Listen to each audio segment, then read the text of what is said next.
지금 우리는 주기도문을 순서대로 보고 있습니다. 오늘은 다섯째 간구, 우리가 우리에게 죄 지은 자를 사하여 준 것 같이 우리 죄를 사하여 주옵시고 하는 말씀에 대해서 듣겠습니다. 먼저 오늘 말씀을 듣기 전에 한 가지 알아두셔야 될 게 있습니다. 죄 짓다 하는 말과 빚을 지다 하는 말의 관계입니다. 성경에서는 빚을 진다 하는 말을 죄짓다 하고 번역할 때도 있고 빚진다 하고 번역할 때도 있습니다. 그래서 우리가 빚진다 하는 말을 들을 때에 이게 죄짓는다 하는 말하고 아주 밀접하게 관계가 있다는 걸 생각하셔야 됩니다. 오늘 주기도문 본문만 하더라도 마태복음의 내용에서는 우리가 우리에게 빚진 자를 용서해 준 것처럼 우리의 빚들을 용서해 주소서 하고 그 뜻한 그런 말입니다. 그리고 누가복음의 그 본문을 보면은 우리가 우리에게 빚진 모든 사람들을 빚진 사람들을 용서해 준 것처럼 우리의 죄를 용서해 주소서 하고 구하고 있습니다. 그래서 죄와 빚을 서로 바꿔가면서 쓰고 있다는 것을 볼 수 있습니다. 빚이라는 게 원래 해야 될 의무를 제대로 행하지 않은 겁니다. 어떤 사람이 돈을 갚아야 될 책임이 있는데 돈을 안 갚으면은 그게 바로 빚을 진 겁니다. 법학 용어로는 채무 불이행이라고 합니다.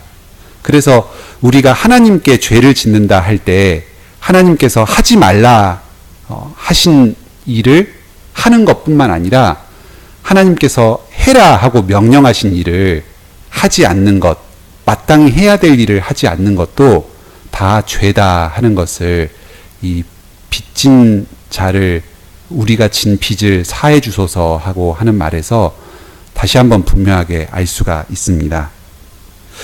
또 성경에서 돈을 갚지 않고 빚을 진 것과 죄를 용서받는 것을 서로 연결시키는 설명하는 부분이 아주 많이 있습니다. 오늘 성경 본문들을 보면서 이 돈을 갚지 않는 것과 돈으로 빚을 진 것과 죄를 짓는 것, 그 용서받는 것, 이것 사이에 무슨 관계가 있는가 하는 것을 한번 생각해 보시기 바랍니다. 다섯째 간구는 그 이해하기가 조금 어려운 면이 있습니다.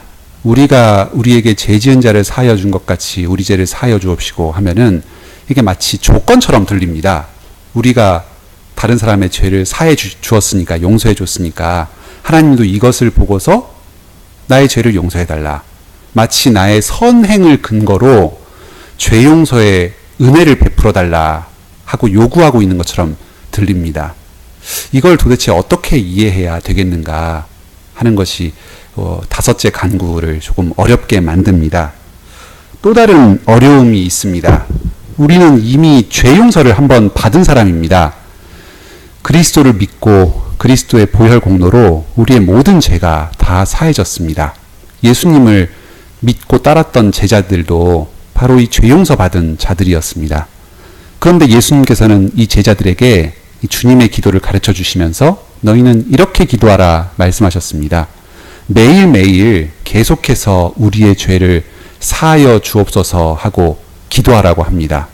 그러면 우리가 이미 받은 죄 용서는 어떻게 되는 걸까요?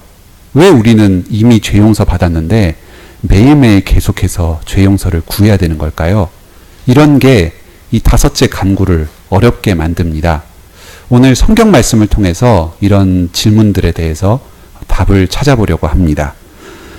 먼저 첫 번째 말씀은 요한 1서 2장 1절로 6절입니다.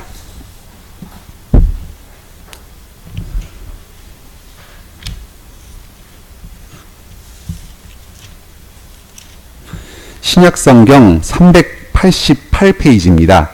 요한 1서 2장 1절로 6절 말씀입니다. 한번 한 목소리로 읽어보겠습니다. 나의 자녀들아, 내가 이것을 너희에게 쓰면 너희로 죄를 범치 않게 하려 함이라. 만일 누가 죄를 범하면 아버지 앞에서 우리에게 대언자가 있으니 곧 의로우신 예수 그리스도시라. 저는 우리 죄를 위한 화목제물이니 우리만 위할 뿐 아니요 온 세상의 죄를 위하심이라. 우리가 그의 계명을 지키면 이로써 우리가 저를 아는 줄로 알 것이요 저를 아노라 하고 그의 계명을 지키지 아니하는 자는 거짓말하는 자요 진리가 그 속에 있지 아니하되 누구든지 그의 말씀을 지키는 자는 하나님의 사랑이 참으로 그 속에서 온전케 되었나니 이로써 우리가 저 안에 있는 줄을 아노라. 저 안에 거한다 하는 자는 그의 행하시는 대로 자기도 행할지니라. 아멘.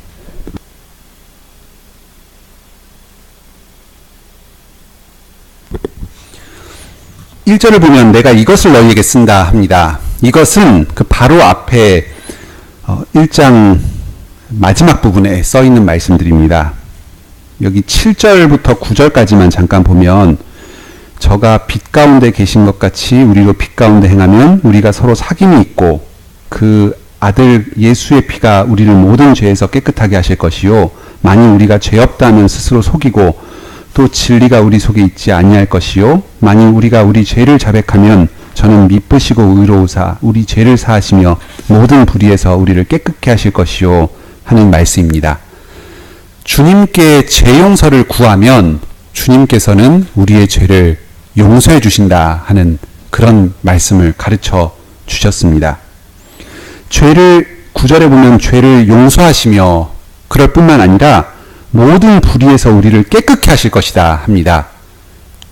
있던 죄가 단순히 없다 하고 봐주시는 것뿐만 아니고 우리의 삶이 실제로 불의에서 벗어나서 깨끗하게 되도록 만들어 주실 것이라고 합니다. 그게 우리가 죄를 주님께 자백할 때 일어나는 일입니다. 지금 이 편지를 받는 자들은 빛 가운데 거하는 자들입니다. 이미 그리스도의 복음을 듣고 믿은 자들입니다. 이미 죄 용서를 받은 자들입니다. 하지만 이 사람들 안에서 여전히 죄가 있다고 합니다. 8절에 보면 죄 없다고 하면 스스로 속이고 진리가 우리 속에 있지 아니하다 합니다.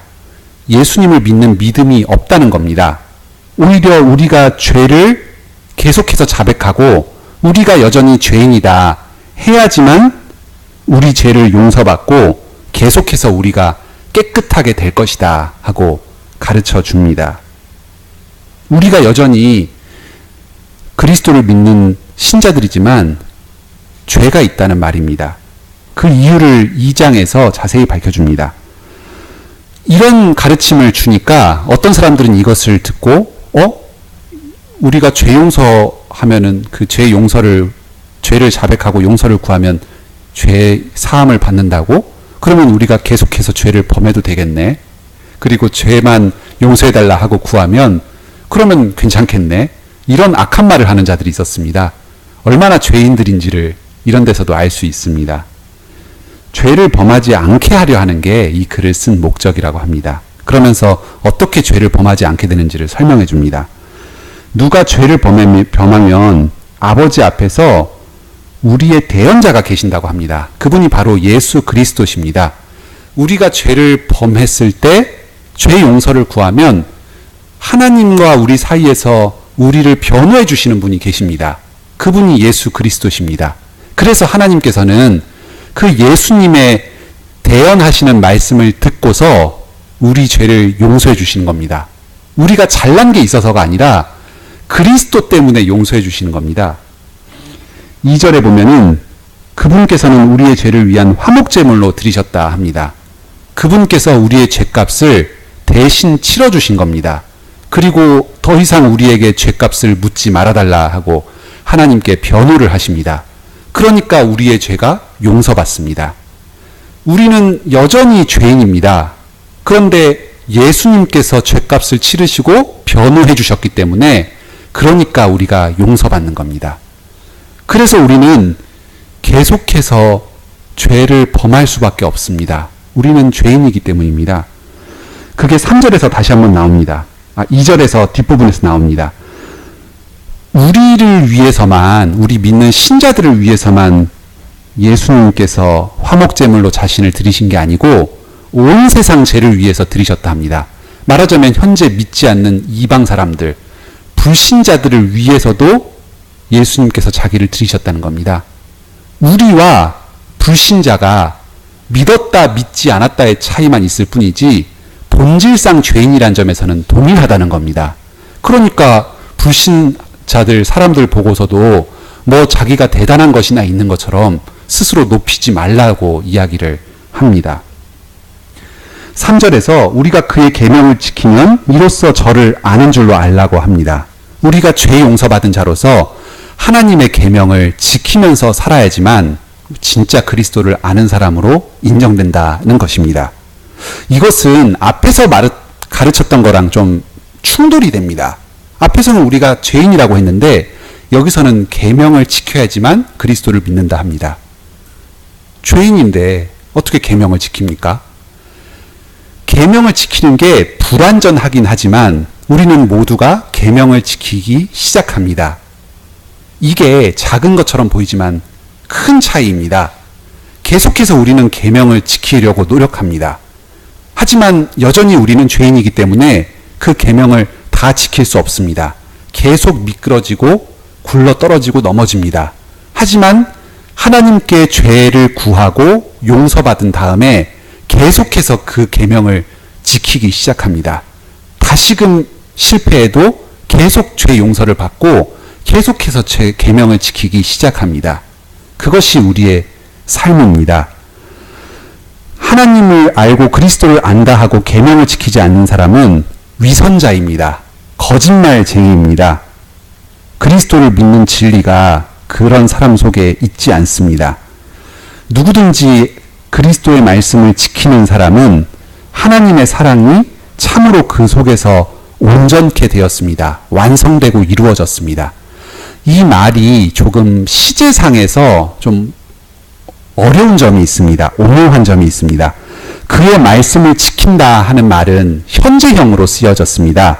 그런데 그 속에서 온전케 되었다 하는 말은 완료형 시제가 쓰여졌습니다. 과거에 이루어진 일이 지금까지 계속 영향을 발휘하는 것을 이렇게 나타냅니다. 즉 하나님께서 먼저 우리를 사랑하셔서 우리 안에서 그 사랑을 완전하게 이루어가 주십니다. 그러니까 그 결과로 우리는 지금 그의 말씀을 계속해서 지키기 시작하는 것입니다. 6절에 보면은 그분 안에 거한다 하는 자는 또는 그 말씀 안에 거한다 하는 자는 그리스도께서 행하시는 대로 우리도 행합니다. 여기 행한다 하는 말이 빚을 갚는다 하는 말입니다. 주님께서 우리에게 사랑의 일을 먼저 행하셨기 때문에 우리가 그 사랑을 갚는 심정으로 주님께서 행하시는 일을 계속해서 뒤따라서 행합니다. 주님께서 행하신 일, 바로 주님께서 이루신 그 계명이 무엇인지가 7절 이하에서 나옵니다. 형제를 사랑하는 것입니다. 그런데 그것은 바로 그리스도께서 먼저 행하신 것을 그대로 뒤따라서 본받아서 행하는 것입니다. 그리스도께서 먼저 행하신 것이 무엇입니까? 바로 2장 1절에 우리의 대언자가 되셔서 하나님 앞에서 우리의 죄를 변호하신 일이고, 또 2절에 우리의 죄를 위해서 화목제물이 되셔서 자기를 먼저 바치신 일입니다. 우리의 죄를 대신 감당하신 일입니다. 이것이 바로 형제 사랑입니다. 죄를 용서하고 다른 사람의 죄를 대신 감당해 주는 것입니다. 죄의 짐을 진다 하는 게 좀 막연하게 느껴지는데 실제로는 그런 겁니다. 다른 사람이 자기에게 죄를 짓고 욕하고 험한 말을 하고 그래도 선하게 대하는 겁니다. 그냥 웃으면서 대하는 겁니다. 그 사람의 죄를 내가 빨아들여주고 그냥 없는 것처럼 보고 사랑으로 다 덮으면서 가는 겁니다. 이게 바로 그리스도 안에 거하는 자가 그리스도의 행하시는 것을 따라서 사랑의 빚을 갚는 삶입니다. 우리가 이런 것을 행할 수 없습니다. 우리는 계속해서 우리의 죄를 자백할 수밖에 없습니다. 하지만 우리가 하나님 앞에서 우리 죄를 자백할 때마다 주님께서 우리 죄를 용서해 주시고 계속해서 우리가 깨끗해져서 이런 일들을 행하며 살 수 있도록 힘 주십니다. 우리 모두가 이런 그리스도의 은혜에 힘입어서 다른 사람, 우리의 죄를 용서받고 또 다른 사람을 사랑하면서 살 수 있게 되기를 바랍니다. 다음 두 번째 말씀 듣겠습니다. 마태복음 18장 21절로 35절 말씀입니다.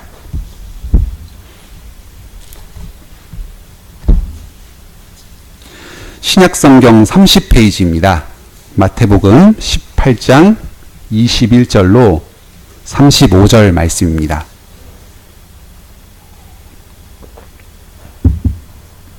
이 말씀은 조금 길어서 한 절씩 번갈아 가면서 교독하겠습니다. 제가 먼저 읽겠습니다.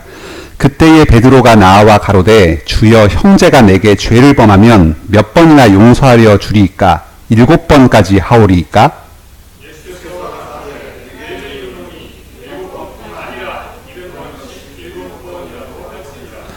이러므로 천국은 그 종들과 회개하려 하던 어떤 임금과 같으니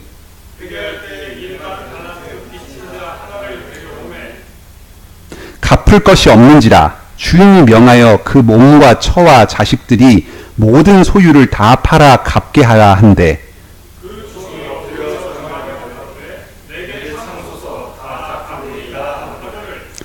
그 종의 주인이 불쌍히 여겨 놓아보내며 그 빚을 탕감하여 주었더니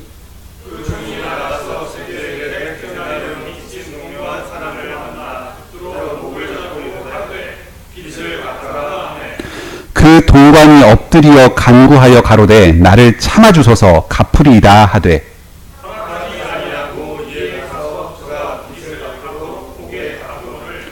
그 동관들이 그것을 보고 심히 민망하여 주인에게 가서 그 일을 다 고하니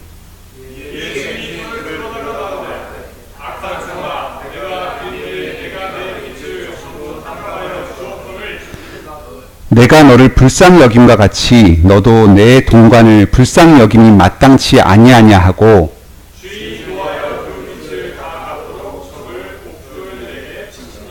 너희가 각각 중심으로 형제를 용서하지 아니하면 내 천부께서도 너희에게 이와 같이 하시리라. 아멘.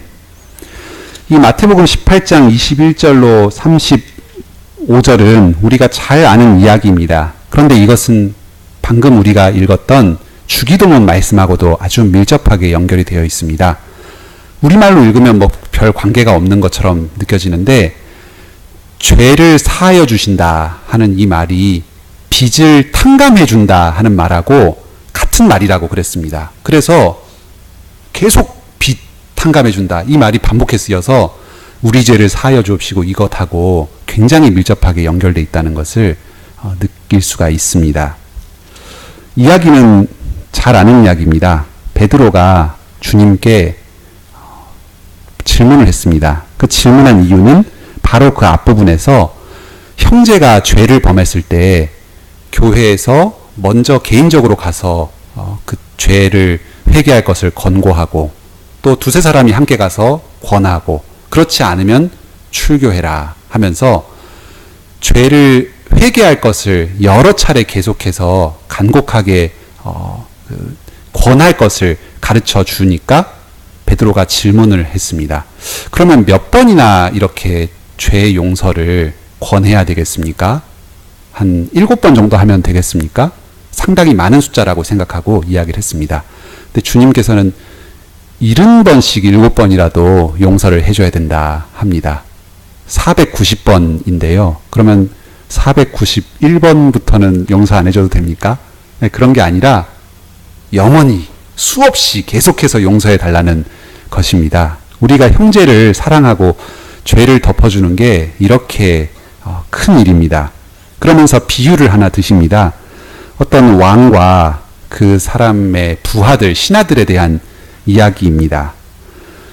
어떤 종이 1만 달란트의 큰 돈을 빚을 졌습니다. 이건 이렇게 큰 돈을 줬거나 빌려주기는 만무하고 아마 그 왕의 재정을 관리하는 그런 그 회계 관리와 같은 사람이었던 것 같습니다. 그런데 이 사람이 무슨 일을 해가지고 실수로 그 돈을 다 날려먹은 게 아닌가 싶을 정도로 어마어마한 재정입니다.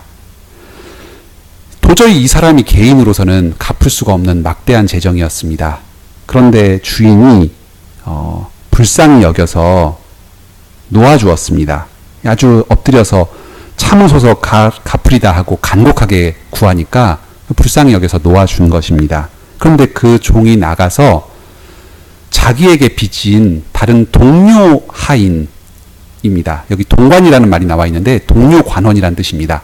같은 임금을 섬기는 동료를 말합니다. 이 동료 관원이 자기에게 100데나리온을 빚졌던 것을 갚으라고 요구합니다.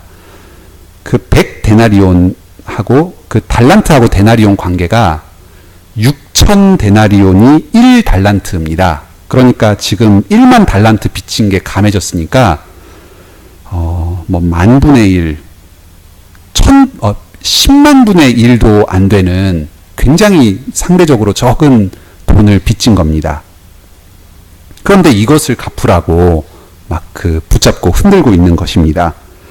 그래서 이 사람이 자기와 같은 심정으로 그 동료가 간곡하게 빚을 탕감해달라 또는 밀어달라 하고 이렇게 얘기를 해줬습니다. 뭐 완전히 없애달라는 것도 아니고 얼마간 기한을 주면 자기가 갚겠다 하는 것이었는데 그 기한도 주지 않고 감옥에 가두었습니다. 동료들이 그 모습을 보고 이건 너무 심했다 해가지고 다시 그 왕에게 찾아갔습니다. 그래서 이런 일이 있었다 하니까 이 왕이 이 탕감해준 관원을 불러들여가지고 너는 어떻게 내가 탕감해줬는데 그 동료 관원에 대해서 이렇게 무자비하게 구느냐 하면서 그 빚을 다 갚도록 다시 그 탕감해 준 것을 물렀습니다. 그러면서 예수님께서 마지막에 이렇게 말씀하십니다. 너희가 각각 중심으로, 이 중심이라는 것은 마음으로란 뜻입니다. 마음으로 형제를 용서하지 않으면 하늘 아버지께서도 너희에게 이와 같이 용서하지 않으시리라 합니다. 이 35절의 이 말씀이 오늘 우리 주기도문의 말씀하고 굉장히 유사합니다. 조건이 아니라는 것을 가르쳐 줍니다. 왕이 먼저 그 신하의 빚을 탕감해 주었습니다. 이처럼 하나님께서 우리의 죄를 먼저 용서해 주신 것입니다. 우리는 그 용서받은 것에 감사해서 감사하는 마음으로 우리 주변 사람들에게 선을 베풀어 줍니다.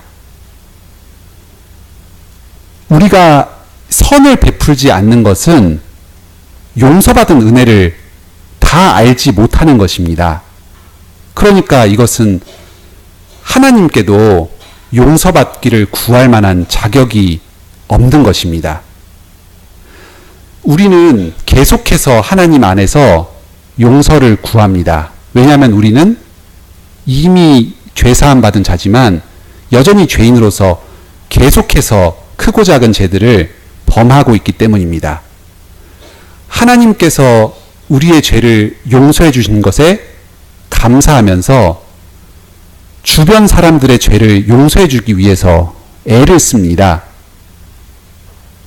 이를 통해서 하나님께서는 우리가 참으로 감사하는 삶을 살고 있구나 하는 것을 알아주십니다. 그리고 우리가 우리 죄를 용서해 주시옵소서 하고 구할 때에 하나님께서 우리의 죄를 용서해 주십니다. 우리가 우리 죄를 하나님께 죄 용서를 받는 것과 하나님께서 우리 죄를 용서해 주시는 것과 우리가 우리 이웃의 죄를 용서해 주는 것이 밀접하게 연결되어 있습니다. 조건은 아니고 서로 왔다 갔다 하는 그런 관계와 같습니다. 하나님께서 먼저 우리 죄를 용서해 주셨고 우리는 거기에 감사하면서 다른 사람의 죄를 용서해 주십니다. 용서해 줍니다. 그러면 하나님께서 그 모습을 보시고 우리가 참으로 감사하는 삶을 산 것을 보시고 더더욱 계속해서 우리의 죄를 용서해 주십니다. 그러면서 우리는 죄를 용서받고 다른 사람의 죄를 용서하면서 점점 더 선에 이르게 됩니다. 이게 우리가 우리 죄를 우리에게 죄 지은 자를 사하여 준 것 같이 우리의 죄를 사하여 주옵소서 하는 기도를 통해서 주님께 간구하는 것입니다. 우리 죄를 해달라고 구하고 우리가 다른 사람의 죄를 용서하는 선을 행할 힘을 달라고 구합니다. 우리는 이 기도를 드리면서 우리의 죄를 고백함과 동시에 계속해서 우리가 이웃을 사랑하는 선을 행하게 해달라고 구하는 것입니다.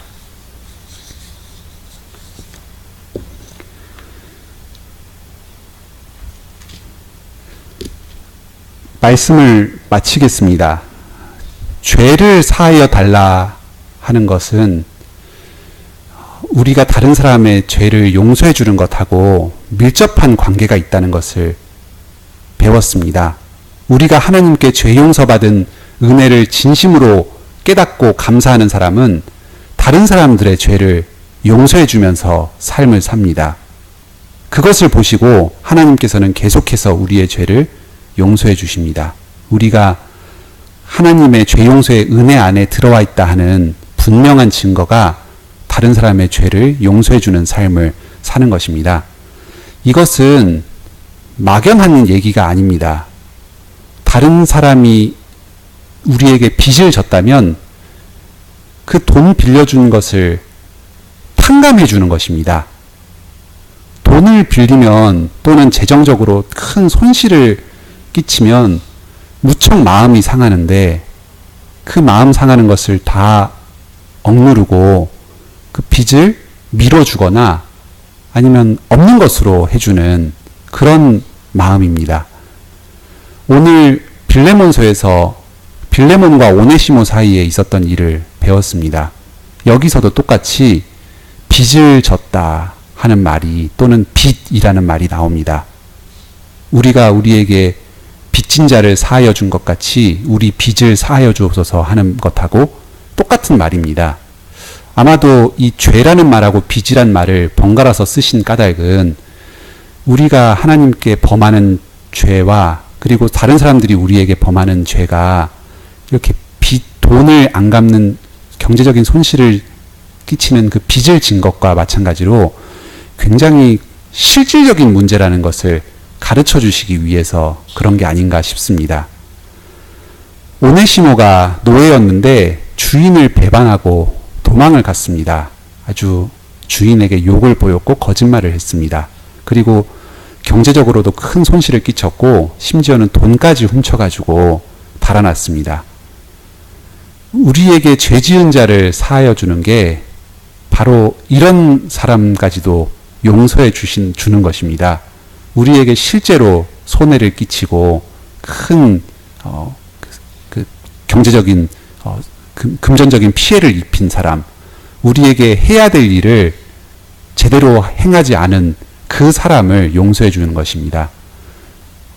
부모님에 대해서 이런 원망하는 마음을 가질 수도 있고 또는 형제 자매나 아니면 자기가 사랑하는 배우자에 대해서 어떻게 당신은 나에게 행해야 될 이 의무를 제대로 행하지 않느냐 할 수 있습니다. 부하 직원이나 상급자에 대해서도 이런 얘기를 할 수 있습니다. 의무 관계로 얽혀있는 많은 사람들이 있는데 그 사람이 나에게 마땅히 행해야 될 일을 행하지 않는 것, 이런 게 다 빚을 진 것입니다. 이런 사람들에게 되갚아주지 않는 것입니다. 그리고 우리는 우리가 마땅히 행해야 될 일을 계속해서 그 사람들에게 행하는 것입니다. 우리 스스로는 이런 걸 행할 능력이 없습니다.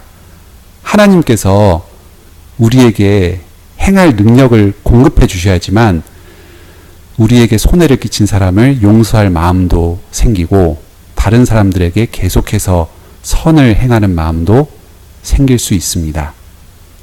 그런 것을 구하면서 우리는 이 기도를 계속해서 주님께 드리는 것입니다. 함께 감사의 찬송 부르시겠습니다.